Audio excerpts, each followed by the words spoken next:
Hello student, last class में हम लोगों ने पॉलिनोमियल के कुछ बेसिक कॉन्सेप्ट को सीखा था। तो आज की क्लास में हम ये सीखेंगे किसी पॉलिनोमियल का ज़ीरोज़ क्या होता है और उस ज़ीरो को हम कैसे डिटरमाइन कर सकते हैं, उस पॉलिनोमियल के पर्टिकुलर ज़ीरो को क्या मेथड होता है, आज हम इस बारे में सीखेंगे। तो सबसे पहले हम देखते हैं कि किसी भी पॉलिनोमियल का ज़ीरो क्या होता है।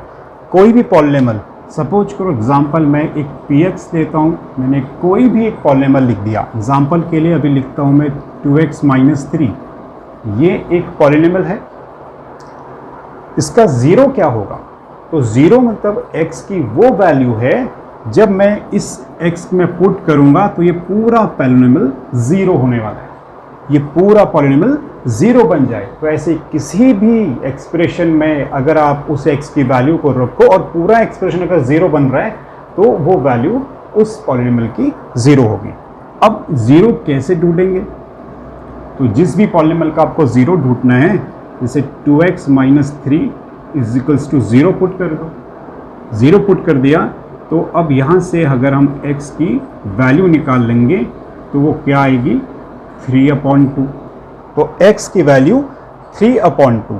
तो अगर इस x की वैल्यू को हम इस पॉलिनोमियल में पुट करते हैं तो ये पूरा पॉलिनोमियल ज़ीरो हो जाता है। तो इसीलिए इस 3/2 को इस पॉलिनोमियल का ज़ीरो कहेंगे। तो किसी भी पॉलिनोमियल का ज़ीरो x की या उस वेरिएबल की वो वैल्यू होगी जो वैल्यू उस पूरे पॉलिनोमियल को ज़ीरो कर देगी।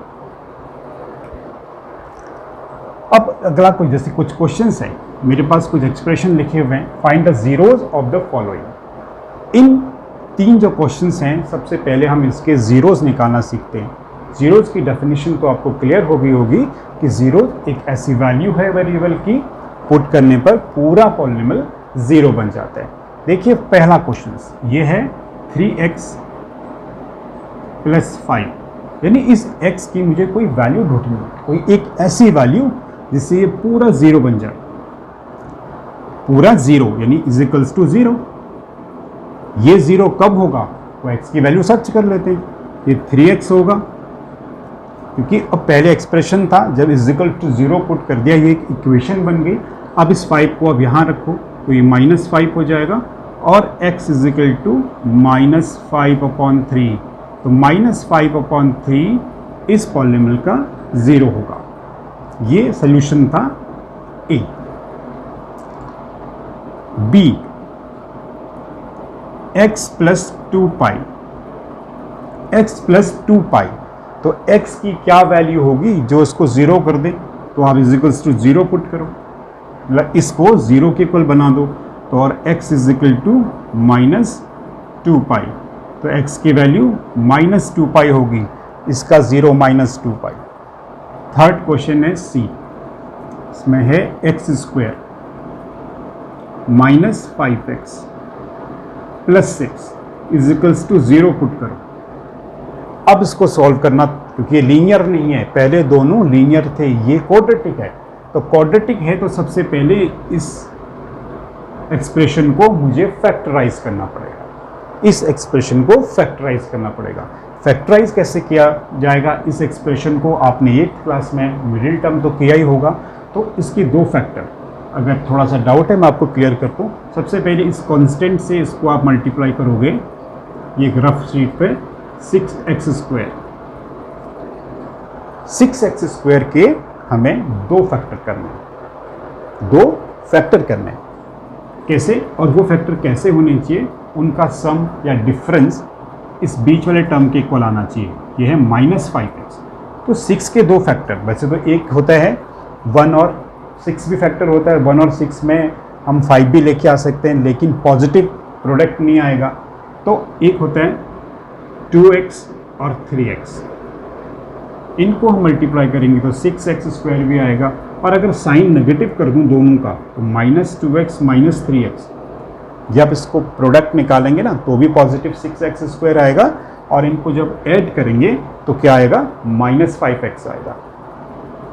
तो x² - 3x - 2x + 6 = 0। यहाँ से आप x कॉमन ले लो तो x minus 3 minus 2 x minus 3 is equals to 0। ये दोनों फैक्टर साथ में कॉमन है ना, तो ये वाला हम x माइनस 3 जब हम मिडिल करते हैं, इस बात को ध्यान रखना दोनों ब्रैकेट सेम होने चाहिए। कहीं कुछ मिस्टेक हो तो आप देख लेना, गलती हो जाती है कई बार, लेकिन ये दोनों ब्रैकेट सेम आने चाहिए। कभी माइनस कॉमन लेके आ जाता है, अगर मैं यहाँ पर पॉजिटिव कॉमन ले लूँगा तो नहीं आएगा, अगर मैं यहाँ पर प्लस ले लूँगा ना तो अंदर माइनस एक्स और प्लस 3 होगा, जबकि मुझे x माइनस 3 ही बाहर इस ब्रैकेट में चाहिए। तो अब जब दोनों ब्रैकेट सेम हो गए तो एक तो फैक्टर मेरा ये हो गया और दूसरा x माइनस 2, ये मेरे दो फैक्टर आ गए। अब जब फैक्टर आ गए दो तो सिंपली ज़ीरो निकालना बहुत आसान है, क्योंकि जब भी फैक्टर आते हैं फैक्टर को ज़ीरो निकालने के लिए हम क्या करेंगे, x minus 3 is equal to 0 और यहाँ पर x minus 2 is equal to 0। तो x की वैल्यू आ गई 3 और x की वैल्यू आ गई 2। तो इसके दो ज़ीरो हैं, यहीं से आपको पता चल रहा है क्योंकि इसकी डिग्री 2 है तो इसके मैक्सिमम नंबर ऑफ ज़ीरोज़ 2 हो सकते हैं। अगर आप कोई भी पॉलिनॉमियल है उसकी डिग्री जितनी होगी उतना ही उसके मैक्सिमम ज़ीरोज़ हो सकते हैं। मैक्सिमम की बात करूँ, ज़रूरी नहीं कि 2 ही होंगे, 2 से कम भी हो सकते हैं, 2 भी हो सकता है, 1 भी हो सकता है, एक भी ना हो, लेकिन 2 से ज़्यादा नहीं हो सकते। मैक्सिमम नंबर ऑफ ज़ीरोज़ 2 होंगे। तो जो दो ज़ीरो हमने निकाले, एक 3 और एक 2, इसके दो ज़ीरोज़ हैं। यानी अगर आप इस एक्सप्रेशन में x की वैल्यू 3 रखते हो तो भी 0 हो जाएगा, या 2 रखोगे तो भी ये 0 आने वाला है। तो ये दो इसके ज़ीरोज़ थे। तो किसी भी पॉलिनॉमियल का ज़ीरो निकालने के लिए अगर लीनियर है तो डायरेक्टली 0 पुट कर दो, और क्वाड्रेटिक है तो भी 0 पुट करो, लेकिन इसके बाद इसको फैक्टराइज करने की ज़रूरत होगी, और फैक्टर्स जब निकल जाएंगे तो हर एक फैक्टर को इक्वल टू 0 रखेंगे तो हमें 0 मिल जाएगा। तो ये था zeros of a polynomial. Zero of polynomial के बाद आता है रिमाइंडर। अब हम देखते हैं कि किसी भी एक पॉलिनॉमियल को अगर मैं किसी दूसरे पॉलिनॉमियल से डिवाइड करता हूं तो रिमाइंडर क्या आता है। तो मैं रिमाइंडर कैसे निकाल सकते हैं किसी भी पॉलिनॉमियल को जब हम दूसरे पॉलिनॉमियल से डिवाइड करते हैं। देखिए, अगर यहाँ पर एक मैं रख देता हूँ px, 3x square minus 5x plus 6, इस पॉलिनॉमियल में 3x स्क्वेयर 5x प्लस 6 तीन टर्म्स हैं, क्वाड्रेटिक है। अगर इसको किसी दूसरे पॉलिनॉमियल से मैं अगर लिख दूं 2x माइनस 1, या आप ये ले लो x प्लस 1, अगर आप x प्लस 1 से 3x square minus 5x plus 6 को डिवाइड करोगे तो रिमाइंडर क्या आएगा। तो रिमाइंडर कैसे निकालेंगे, जिससे हमें x प्लस 1 से इसको डिवाइड करना है तो आप क्या करोगे, x plus 1 is equal to 0 रखना है। याद रखना, जिससे मुझे डिवाइड करना है उसको 0 रखो और x की वैल्यू माइनस 1 मिलेगी। इस माइनस 1 को आप इस px में रखो, यानी जो रिमाइंडर क्या होगा, रिमाइंडर मतलब हो गया कि अब यहाँ पर माइनस 1 ही इसका रिमाइंडर होगा। आर रिमाइंडर, इस पॉलिनॉमियल में x की जगह माइनस 1 पुट करके जो आंसर आएगा वो ही इसका रिमाइंडर होएगा। तो लिख देखते हैं कैसे वैल्यू रखेंगे। 3x स्क्वायर है तो minus 1 square, 5 minus 1 plus 6, solve करेंगे 3 प्लस 5 प्लस 6 14, तो उसका रिमाइंडर कितना है 14। 3x square minus 5x plus 6 when divided by x plus 1 then the remainder will be 14। तो ये रिमाइंडर हमें कुछ बताता है, इस रिमाइंडर से हम कुछ कंक्लूजन निकाल सकते हैं। वो कंक्लूजन क्या होगा, देखो अगर आप जब रिमाइंडर निकाल रहे हो, रिमाइंडर दो चीज़ें हो सकती हैं, या तो 0 होगा या 0 नहीं होगा। रिमाइंडर या तो 0 आएगा या तो नहीं आएगा, दो ही बातें हो सकती हैं, है ना। जब आप डिवाइड कर रहे हो तो ये दो ही बातें हो सकती हैं, भाई रिमाइंडर 0 आएगा और या रिमाइंडर 0 नहीं आएगा। अब कल के दिन दुनिया वाले पूछते हैं भैया बताओ कि यहाँ इसके फैक्टर होगा कि नहीं होगा, ये जो x + 1 है इसका फैक्टर होने वाला है या नहीं होने वाला है। ये बात हम यहीं से पता कर सकते हैं। अगर आपका रिमाइंडर 0 आ रहा है तो it means is a factor, वो उसका एक फैक्टर है, otherwise factor not a factor, वो उसका फैक्टर नहीं होगा। फैक्टर इसका मतलब x + 1 इसका एक फैक्टर नहीं है, क्योंकि आप देख रहे हो रिमाइंडर जो है वो कितना आ रहा है, 14 आ रहा है। अगर रिमाइंडर 0 आता तो डेफिनेटली ये इसका फैक्टर होता। इसके बाद एक और एग्जांपल चेक करते हैं कि कोई पॉलिनोमियल दूसरे का फैक्टर होगा या नहीं होगा।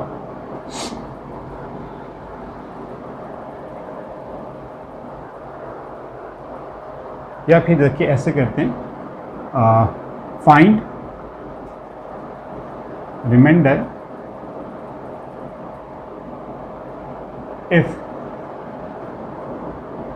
x raised to the power 49 plus 49 is divided by x + 1। और इस क्वेश्चन में मैं ये भी लिख सकता हूँ, determine whether x + 1 is a factor of x raised to the power 49 plus 49. Determine whether x + 1 is a factor of this expression. Question दो अलग अलग हैं, मतलब दिखने में अलग लग रहे हैं, इसका प्रोसीजर सब एक ही रहने वाला है, क्योंकि चाहे वो फॉर ये क्वेश्चन हो या ये क्वेश्चन हो, मुझे रिमाइंडर ही फाइंड करना है। तो अगर मेरे को रिमाइंडर मिल जाएगा तो मैं ये डिसाइड कर सकता हूँ वो उसका फैक्टर होगा या नहीं होगा। तो फैक्टर है या नहीं है पता चल जाएगा रिमाइंडर से। तो देखो जिससे डिवाइड कर रहे हैं, अभी मैंने आपको बताया था जिससे डिवाइड करना है उसको आप 0 पुट करो। बहुत सिंपल है, जिससे डिवाइड करना है उसको 0 पुट करना है, x की वैल्यू सर्च करनी है, -1 मिल गया और रिमाइंडर क्या है, सो रिमाइंडर यही होगा p -1 को ही हमें जो है रिमाइंडर बोलूँगा। अब -1 कितना आ रहा है अब रख के देखते हैं। देखो पॉलिनोमियल है क्या, पॉलिनोमियल मेरे पास है x raised to the power 49 + 49। x की वैल्यू को -1 पुट करो, -1 की पावर 49 + 49, -1 की पावर 49 कितना होगा, देखो ये ऑड पावर है, -1 में अगर पावर ऑड होगा तो वो -1 रहेगा, -1 की पावर इवन होगा तो वो 1 हो जाएगा। ये तो पता होगा आपको, तो इसलिए ये हो जाएगा -1 + 49, आंसर आएगा 48। -1 की पावर 49 ऑड था तो -1 49 48, ये है इसका रिमाइंडर। रिमाइंडर निकल गया 48 और डेफिनेटली ये इसका फैक्टर नहीं है। लिखेंगे as remainder is not equals to 0, so x + 1 is not a factor of x raised to the power 49 + 49। तो बच्चों सबसे पहले रिमाइंडर निकाला और रिमाइंडर को निकलते ही मैंने बताया रिमाइंडर या तो 0 होगा या तो 0 नहीं होगा, और 0 है रिमाइंडर तो डेफिनेटली वो उसका फैक्टर है, और अगर 0 नहीं है तो उसका फैक्टर नहीं है। चलिए इसके बाद अगला क्वेश्चन लेते हैं। अब इस तरह का एक क्वेश्चन पूछ सकते हैं, नया वाले आपको पूछेंगे भैया देखो एक px है हमारे पास, एक क्वेश्चन लिख रहा हूँ, एक px है, px लिखा मैंने x³ minus 3x² plus k plus 1x minus 5 px x³ minus 3x² plus k plus 1x minus 5 when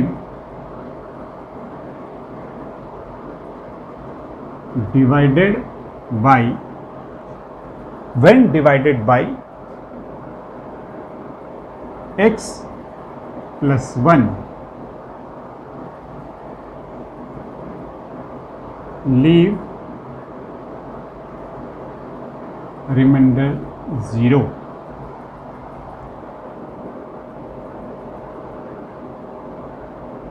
Determine whether x plus 1 is a factor of x³ 3x² k plus 1x minus 5 or not. Also find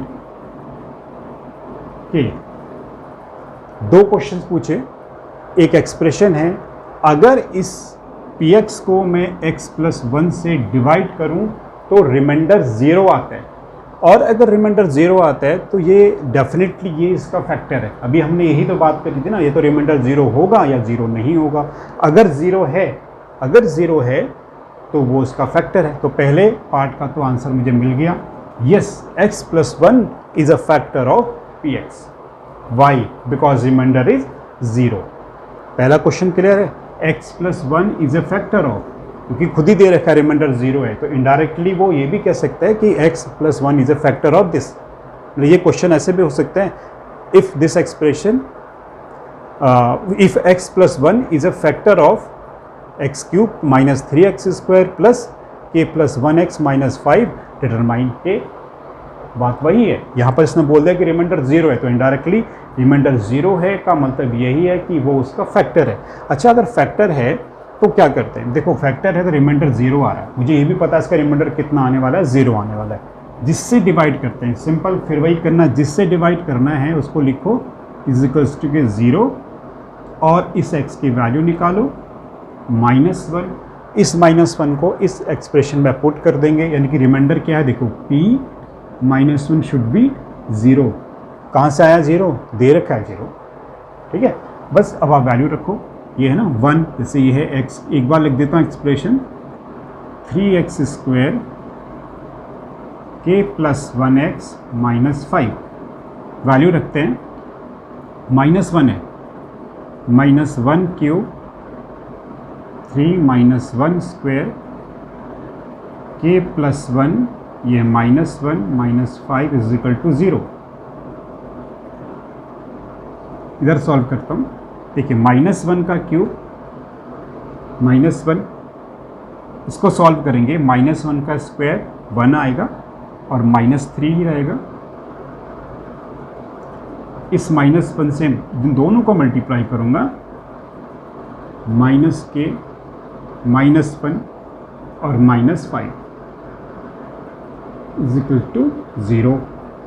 solve कर देते हैं, -4 -5 -10 -k is equal to 0, तो ये -k is equal to ये 10 हो जाएगा, तो minus इधर चला जाएगा, तो k की वैल्यू -10 आ जाएगा, तो k की वैल्यू -10 है। x³ minus 3x² plus k plus 1x minus 5 divided by x plus 1, तो x की वैल्यू कितनी आ गई, -1, और रिमाइंडर 0 है, इसका मतलब उसका फैक्टर है।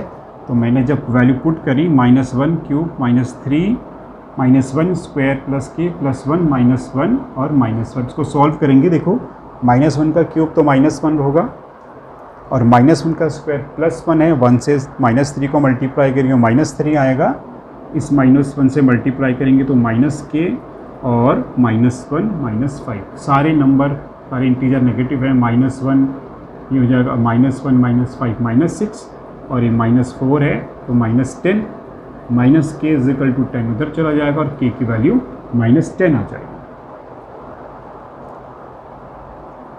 इस क्वेश्चन में अगर लीव रिमाइंडर 0 है तो ये भी तरीका है, अगर कोई और रिमाइंडर है तो इसी क्वेश्चन को हम और तरह से भी कर सकते हैं।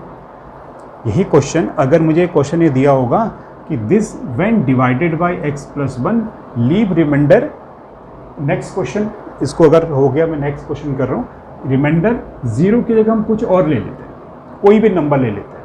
0 इसका रिमाइंडर नहीं है, लीव रिमाइंडर आप 5 ले लो, 10 ले लो, जो भी आपको लेना है वो आप ले सकते हो। जैसे मैं यहाँ पे लिख दूँ leave remainder 7, leave remainder 7। Question change हो गया, थोड़ा सा चेंज कर दिया कि अगर 0 रिमाइंडर नहीं होता, रिमाइंडर 7 आता है, 0 नहीं आया, ज़रूरी थोड़ा 0 आएगा, नहीं आया 0, तो अगर 7 आता है तो अब इसका सोल्यूशन कैसे होगा।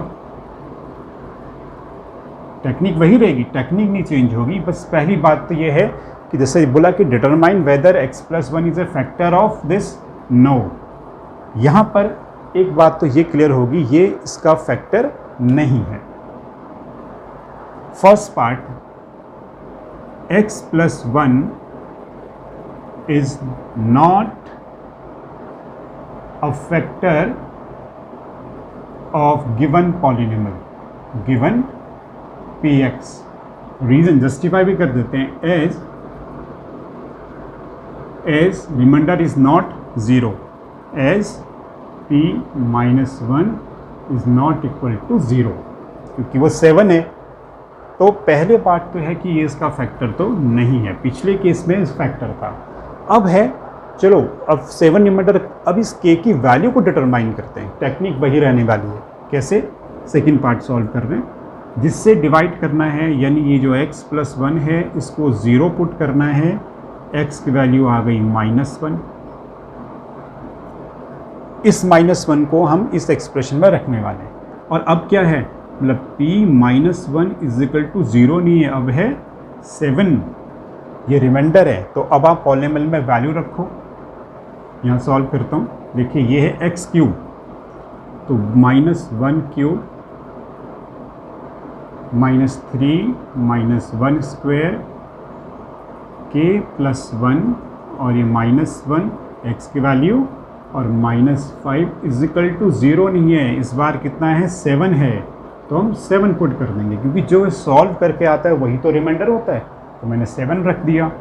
-1 का क्यूब तो -1, ये -3, ये -k, -1 -5 और 7, ये फिगर तो वही है जो पिछली बार थी, 6 और 10, -k -10 इज इक्वल टू 7,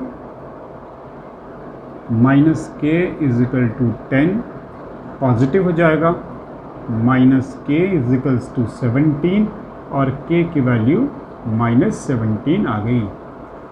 अगर इसका रिमाइंडर 7 होता है तो ये जो वैल्यू आती है वो कितनी आएगी, -17 आएगी।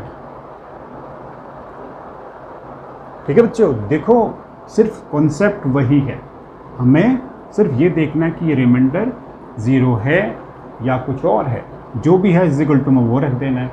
बस 0 होने से ये बात हमें क्लियर हो जाएगी कि हाँ भाई ये जो एक्सप्रेशन है उस एक्सप्रेशन का फैक्टर है, और अगर 0 नहीं है तो ये इसका फैक्टर नहीं है।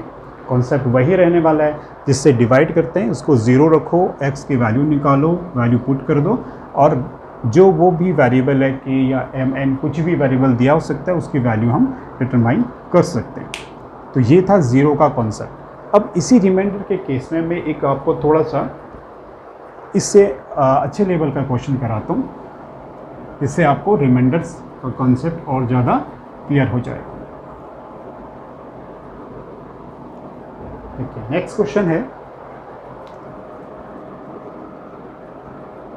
If px x³ minus 3x² plus 5kx minus 10 when divided by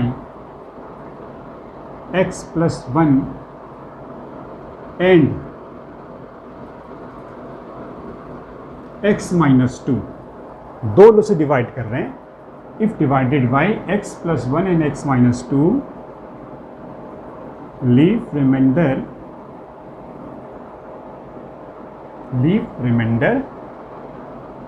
R1 and R2. If R1 minus 2R2 is equal to 10, find A. Find K. Find K. एक एक्सप्रेशन, एक पॉलिनोमियल दे रखा है, इसको दो पॉलिनोमियल दे रखे हैं जिसे डिवाइड करना है, एक x प्लस 1 और एक x माइनस 2.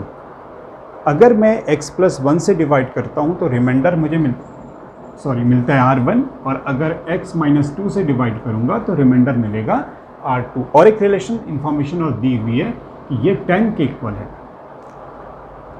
तो सबसे फर्स्ट देखो, x प्लस 1 से जब डिवाइड कर रहे हैं तो वही x plus 1 is equal to 0 रखने वाले. x plus 1 is equal to 0, तो x की क्या वैल्यू होगी? x की वैल्यू होनी -1 होने वाली है. पहले केस में, केस फर्स्ट, मैं अभी x प्लस 1 को ले रहा हूँ. अब इस -1 को मैं यहाँ पुट करूँगा. देखो p -1 इज इक्वल टू कितना है रिमाइंडर? पहले केस में कितना है? R1 है. रिमाइंडर कितना है? R1.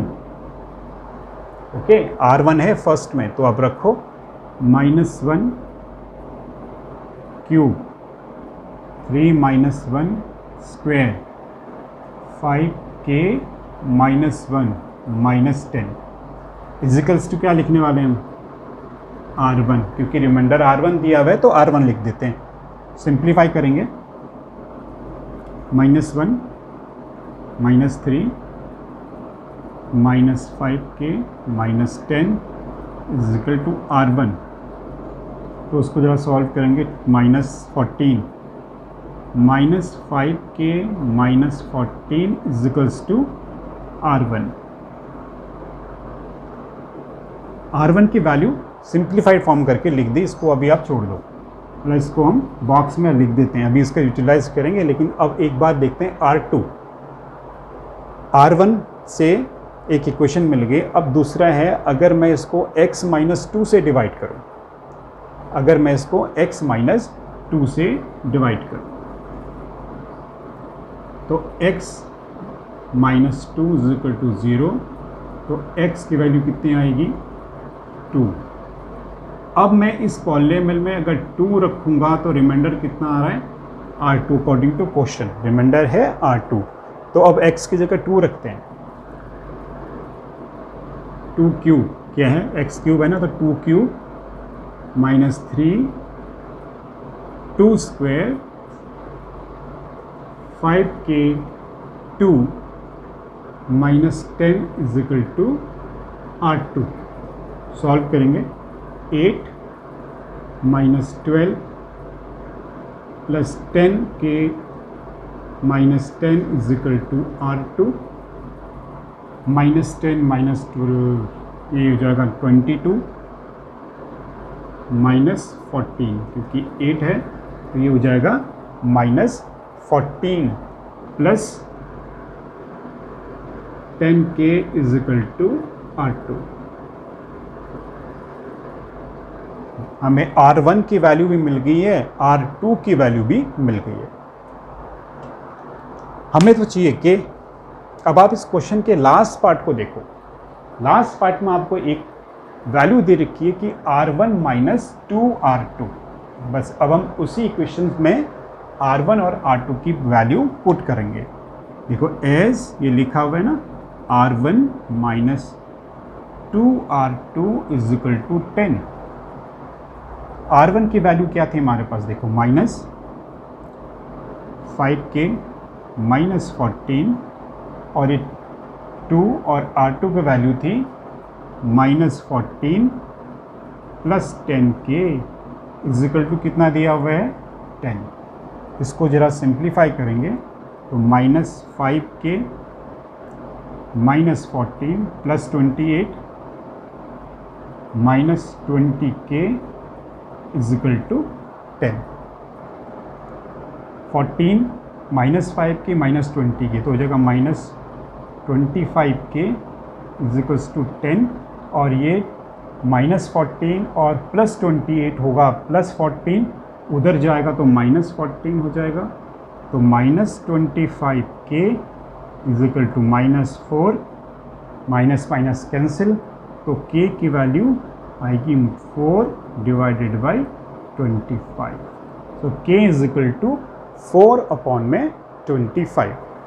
-5k -14, जब ब्रैकेट को ओपन करेंगे तो -2 से मल्टीप्लाई करेंगे तो +28 and -20k is equal to 10, क्योंकि ये 10 गिवन है हमें वैल्यू।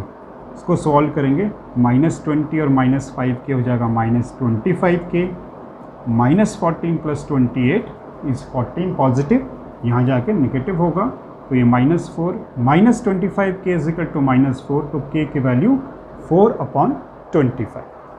तो ये जब एक ही पॉलिनॉमियल को दो पॉलिनॉमियल से डिवाइड करेंगे, दो अलग अलग रिमाइंडर आ रहे हैं और उन दोनों रिमाइंडर्स की एक